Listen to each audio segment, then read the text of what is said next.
devices upon presenting evidence of ownership at the Nairobi area police headquarters.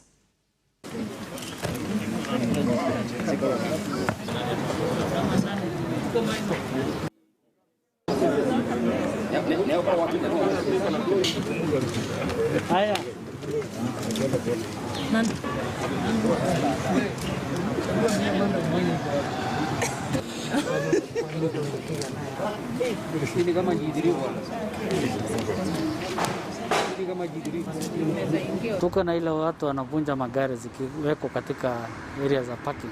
Wanaiba vitu za spare part kama vioo na vitu vingine, naye tumeshika kadhaa. Walikuwa nafikiri kama 15. So officers wanayefanya kazi both visible, wale wako na nguo ya kazi na wengine ambayo wako na nguo ya kinyumbani. So na vile vile tunashukuru wananchi wanajitokesha sana kutupasha habari ya kuwa kuna mahali fulani kuna wakora, kuna watu tunawashuku.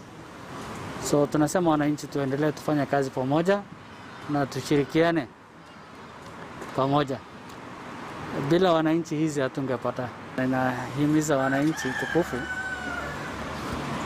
kama kuna mtu yote amepoteza simu zake kwa njia ya kunyang'anywa, mugging, ama umefanyia pickpocketing, na uko na risiti ya kuonyesha hii ni simu yako, tafadhali ujitokeze na ukuja hapa regional police headquarter iko area ya Kilimani.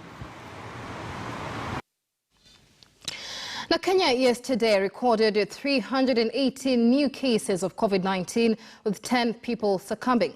CS Ministry of Health Dr. Rashid Aman there noted that the positivity rate was above 12%, an indication that the country was moving in the wrong direction. Dr. Aman adding the government would not hesitate to reinstate more stringent